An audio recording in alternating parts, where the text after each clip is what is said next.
Well, good afternoon, everybody. My name is Rick Beckers. I'm the president of Cloud Tech One, a Rochester Hills-based service provider, and I'm here today to talk to you about the topic of bring your own device, and hopefully specifically about addressing the security concerns that many have about bring your own device. Give you a little background about myself. I've been in the industry for 35 years, maybe even a little longer. I first started off in office automation, and I've been in office automation my entire adult life. I was a very accomplished typewriter repairman at one point in time, and I had every automotive plant in Southeast Michigan under maintenance contract, and I was living a very happy, financially rewarding life. And eventually those typewriters started disappearing from the desktops and ending up in the dumpsters. They were then first replaced with word processors and then computers, and that was the beginning of my computing career. I started off actually building computers in my house, made a lot of money that way.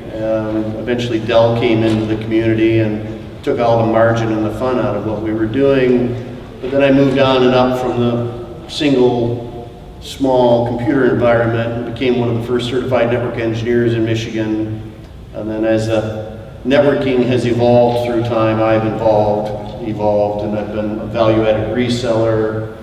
For about the last 13 years ago, we've been what's called a managed service provider. And then of course the buzzword of the day today is cloud. And so we evolved about 2 years ago and became early adopters of the cloud technology. And an outcome of that was that we also ended up becoming a cloud service provider, or cloud services brokerage. And you might say, well, what is that? That's a new thing. And bottom line is what it is we went out and negotiated great contracts with all of the tier 1 and tier 2 cloud services providers. Those that were doing infrastructure as a service, platform as a service, software as a service, hosted voice over IP, all of those technological things that we knew were going to be very advantageous to business and popular. We negotiated those contracts 2 years ago with enough margin in them for us so that we could actually sell those products and services through what's called agents. So now the small VARs, like I was, and the small MSPs and the independent telecom agents now come through my organization and use my pre-sale staff and my technical staff to facilitate these same solutions for their clients, and yet we help them implement them, we help them with the migration and so on, and so everybody wins, and that's the bottom line, is everybody wins, and especially the customer, which is the most important thing to me. A couple of other things about me, and then we'll get right to the topic, is I'm currently on the technology committee at Automation Alley. I'm the secretary. That'll evolve to vice chair next year and chairman the year after that. I'm also an advisory board panel member for Channel Partners and Cloud Partners, which is a national community of the people that I'm speaking of at the provider level. So all the MSPs and all the telecom agents and all the cloud service providers, they look to Channel Partners for information like I'm going to give you today. And I'm on that advisory board as one of 6 people in the country because of the extensive business experience I have and the fact that I was an early adopter. And I'm hoping that I can use that to benefit you and your clients. So a managed service provider, how many here are aware of what that is? So a handful. Managed service provider, very simply, works in the realm of outsourced IT, and that's been around forever. But this particular model is a flat rate fee. It's an all-you-can-eat, one throat to choke scenario where I will go in, or somebody from my organization will go in and analyze an organization and find out what kind of effort is going to go into keeping them up and running to the best of our ability all the time, proactively, and then reacting to issues. And that's the model we've been in for the last 13 years, was the managed service provider. And then here, just a quick explanation of what that cloud master agency is. It's more or less the same thing, only we've taken it to the next evolution, and we now allow other people to sell through us. So what does that mean to our clients? It simply means that we have all of those capabilities. And in the parentheses, you'll see there information as a service, which is the IaaS, platform as a service, software as a service. And what we've done is we've honed these deliverables down to meet the needs of small and medium businesses to the extent that we can implement these things and have redundancy and capabilities that are far beyond the scope of what they would otherwise be able to afford. And they're, again, all done on a subscription basis. So it's a known fee, a budgetable fee with a set of deliverables, and typically it's all you can eat. And my organization stands behind whoever the vendor is that you've chosen through our organization and provides you with the vendor management, the guidance, and any support that's necessary to make sure that what it was that was implemented for you or a client or anyone is actually the deliverable.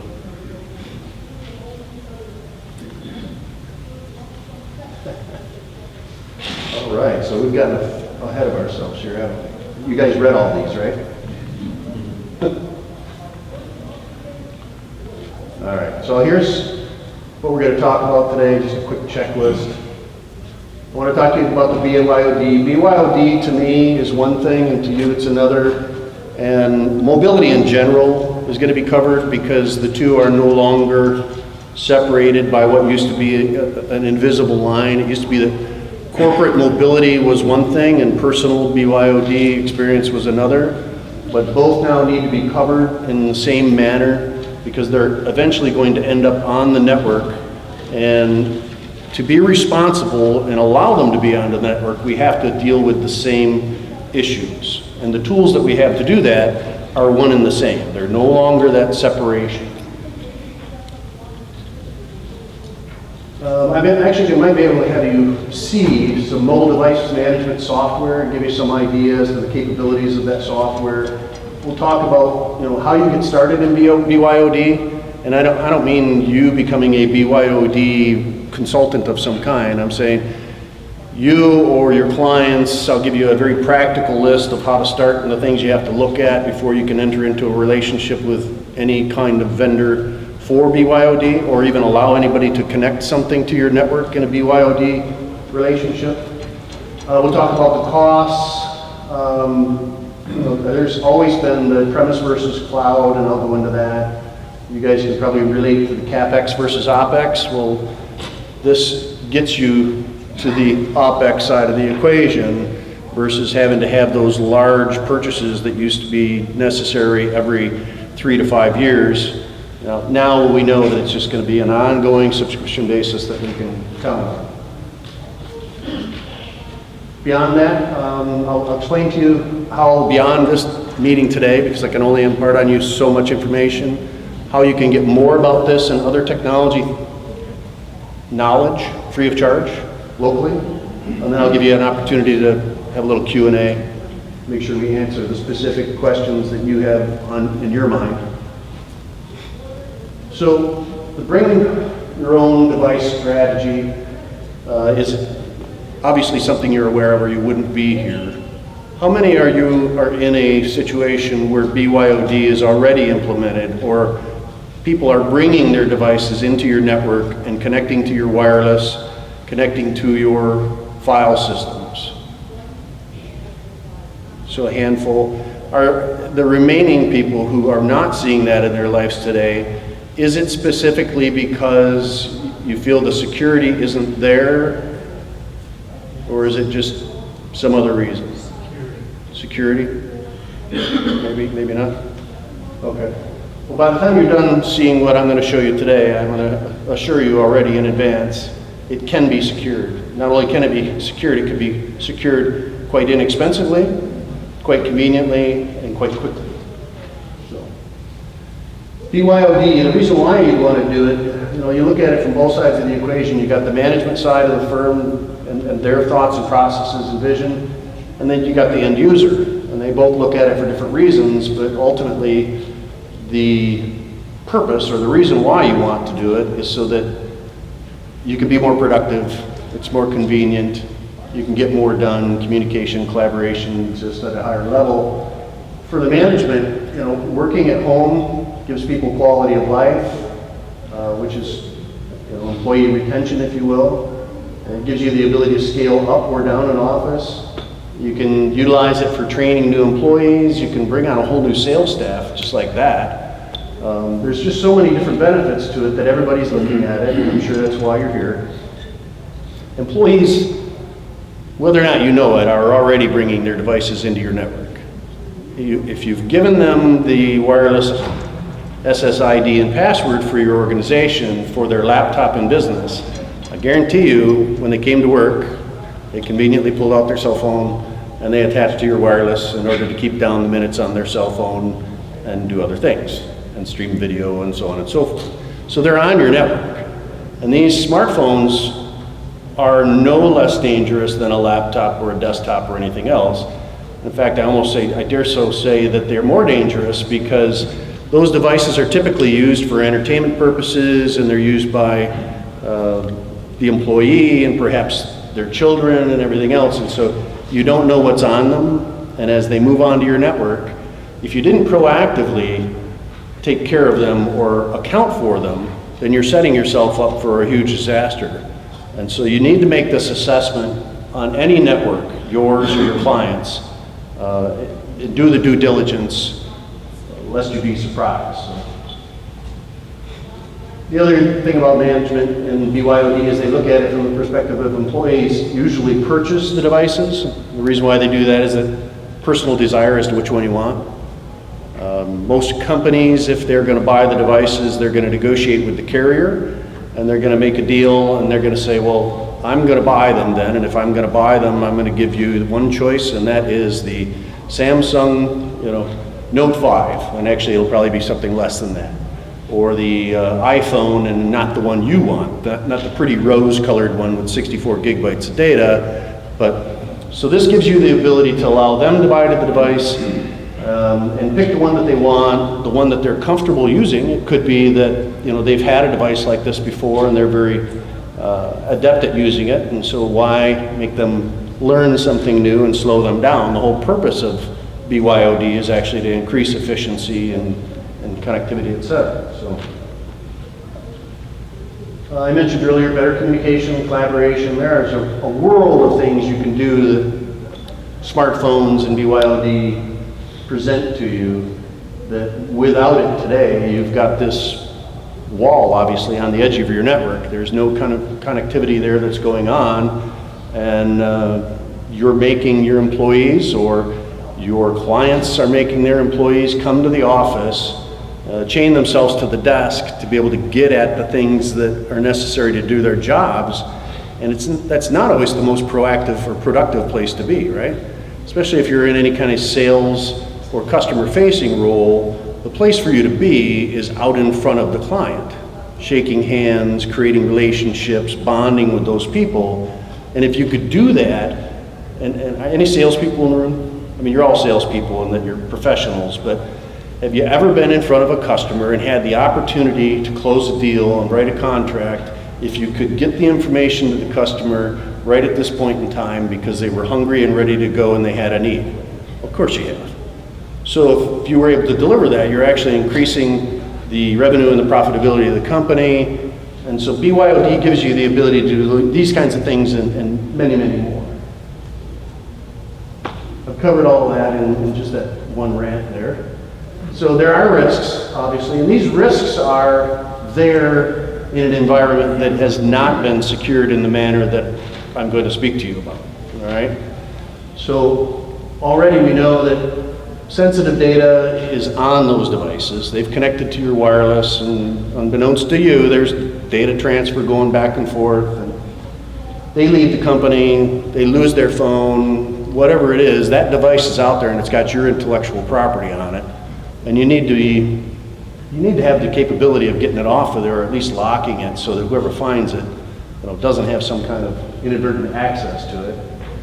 When they bring it from home, and little Johnny and little Susie have been playing Angry Birds and whatever else it is that they play on that device, and they've somehow downloaded an infected file, it's now on your network. Did you think about that smartphone? Did you put antivirus on that smartphone proactively? Bet you didn't. And so of course now the infection is capable of getting onto the network and infecting your day-to-day tools. Same thing, that's what I'm talking, malicious apps, right? In the other direction.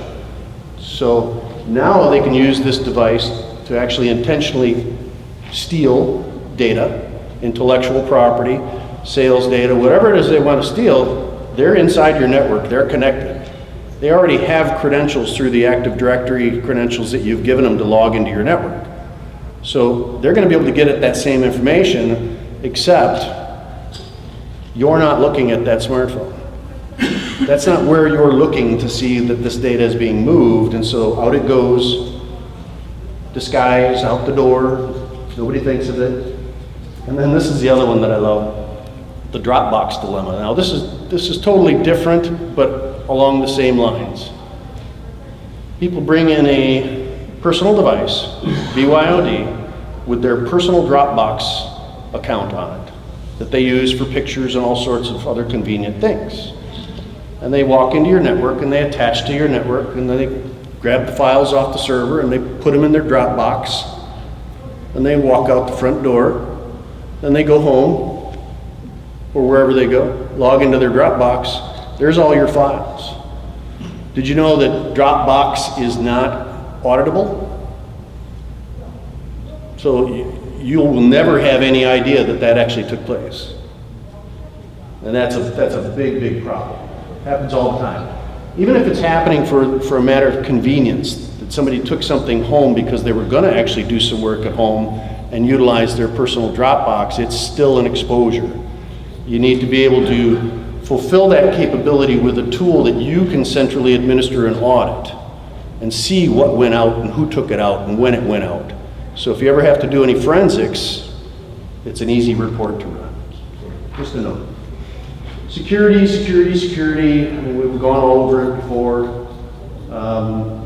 Categorically, this is where security is seen and where it's most concerned, but I mean, the obvious is that it's very high across the board, right? Doesn't matter what business function you're in or what size firm you're in, security is still an issue and everybody's thinking about it.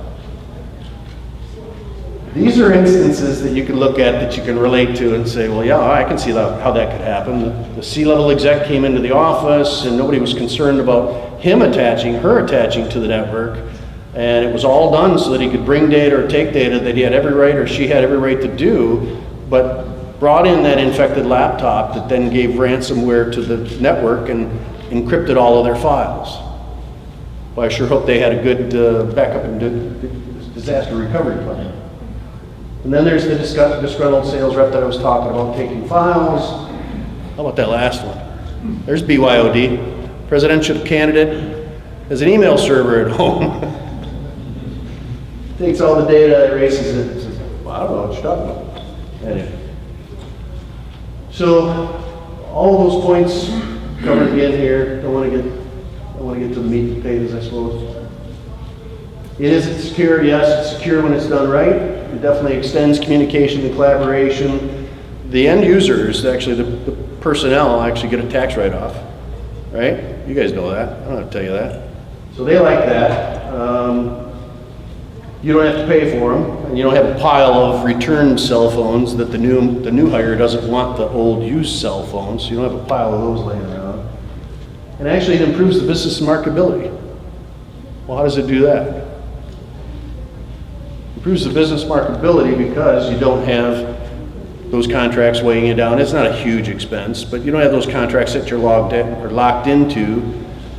And whenever you're doing the due diligence in an M&A, you look at that stuff and go, okay, what am I going to be responsible for when this transfer's over? Well, that's just one of them. You know? And it actually gives them the ability to look at your organization and say you were progressive and you were looking at it from a security standpoint and it was addressed. So this is that wall I was telling you about earlier.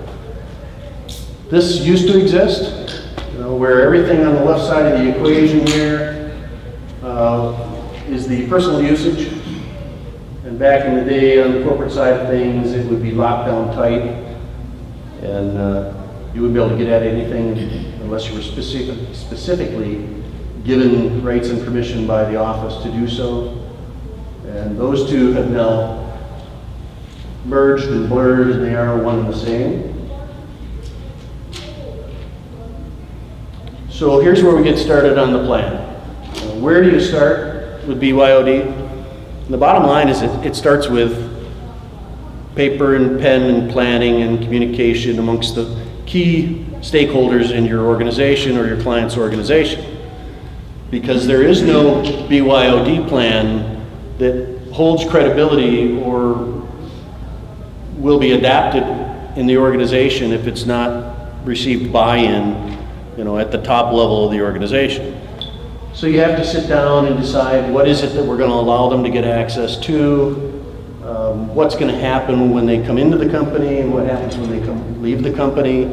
All of that has to be written down, put into the employee manual. You have to talk this over with legal, you have to talk it over with finance, because all of these different components come into the equation of the plan that you're going to put together. And then you have to incorporate all of that into the written documents and stuff it into the employee handbook. And it has to have teeth. You have to have the ability to support this. Sometimes in the court of law, you'll want to incorporate things such as acceptable use policies. When I talked about data going in and out of the company unforeseen, you need to address that and speak to it in the documents to say, you will not take my data from here to there unless you do these specific things.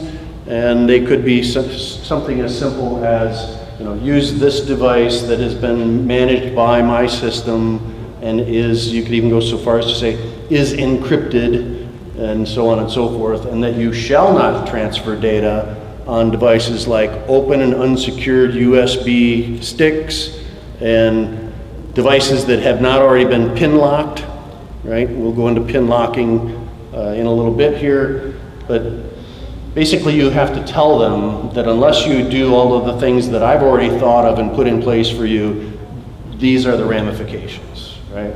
So written policies. Then you have to look at, when I do implement a BYOD process, and I'm ready to head down that road of what is my BYOD project going to be, who's going to support it? Who's going to deploy it? How is this thing going to stay in existence and be current? Are you going to use an in-house staff? Is the firm large enough to have an in-house staff? And what's their level of experience? Have they ever done this before? Not likely. You can outsource it. You can put it out as a project. That same project could also have in it ongoing maintenance, or you could put it out as a project and then address it by break fix. But I doubt that you're going to discover that you need break fix until it's too late, so I do not recommend that format. You can outsource it to a carrier. AT&T and Verizon and T-Mobile, they'll all be willing to step up and say, hey, let me manage it. But the problem with that is you now lose the choice as to what carrier and what phone, and the whole thing with BYOD is to allow the end user to pick whatever device they want, bring it onto the network, and we can still address the security and the manageability of that product. So with a carrier, you lose some control. And then there's the managed service provider, like me. There's a lot of us out there. You probably already have relationships with some of them, and if they're good, then they'll know what to do when you go to them and say, I'm going to implement BYOD in my organization and I need you to secure it, I need you to manage it, I need you to give me the reports necessary to know that I've made the right decision and that I don't have an exposure. Just to mention, the employee is ultimately liable for the personal usage and licensing. You'll decide in those planning meetings how much you want to incentivize the employee financially for the purchase of the device, if you want to at all. You will perhaps give them a stipend for the usage, the data usage of the phone. Compensate them to some extent, but not completely, because you're also giving them freedom and quality of life and extensibility of the network and the ability to be more productive, and so therefore potentially make more money and everything.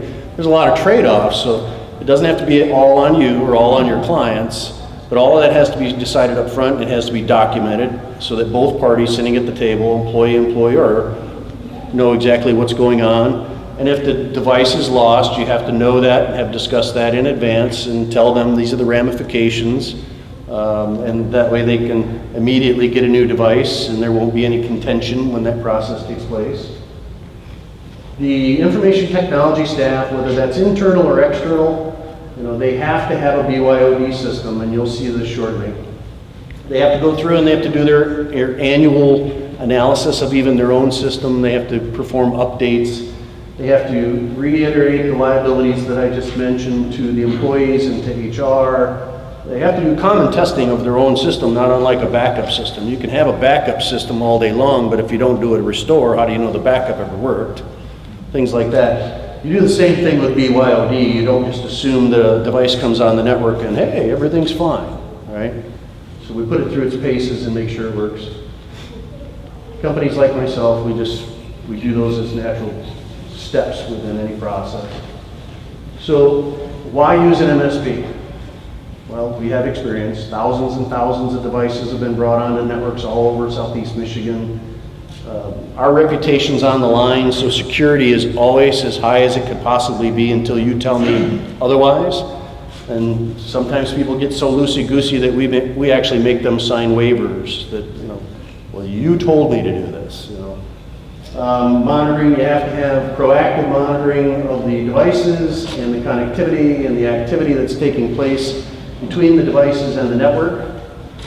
And then the management tools, which you'll see a little bit of here shortly, give us that capability. Lastly, you may not realize it, but an MSP and the whole cloud services subscription model benefits you even in this realm, because we make the investment in the management and monitoring software, and then we just take that and put it out on a per device or per user subscription model, and it's as simple as simply $3 per device per month, all you can eat. Call me when you put a new device on. Deployment is so easy that we don't have to have that device in our hands. And if you call me and you tell me there's an issue, locking that phone, wiping that phone, and every activity we would do to that phone is instantaneous.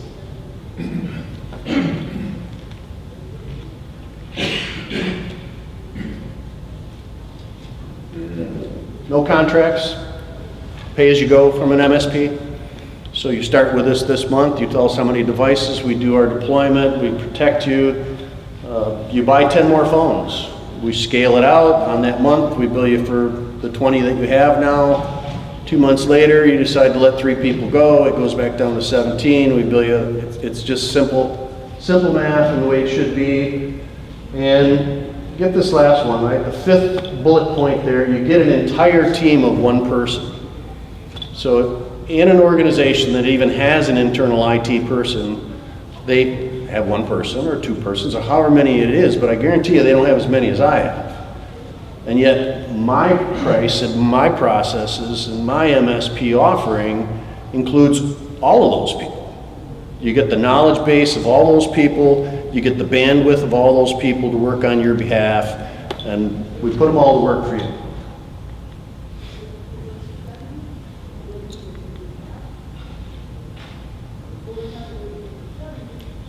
We've already hit on some of these things.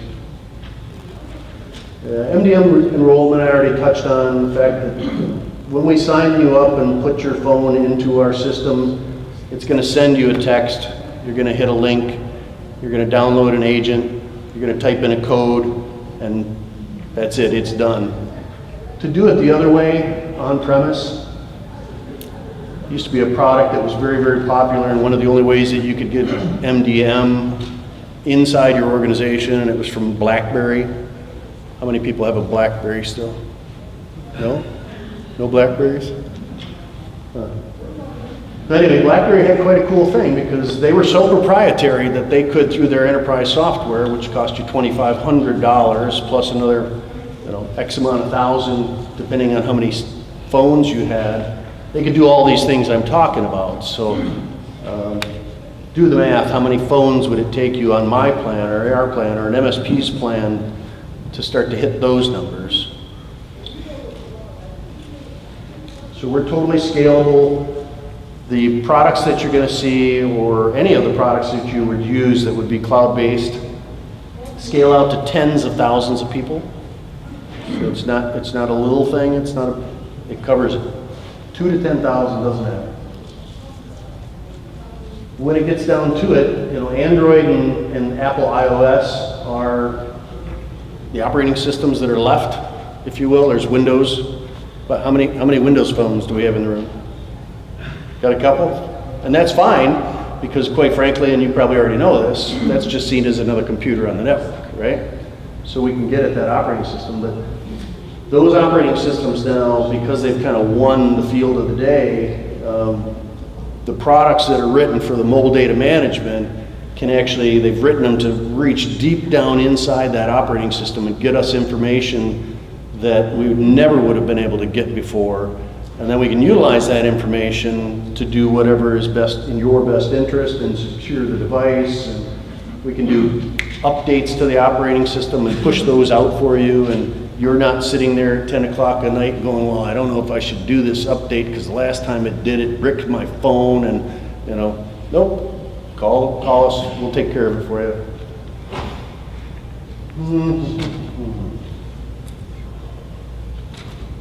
Past that. All right, some of the features that are almost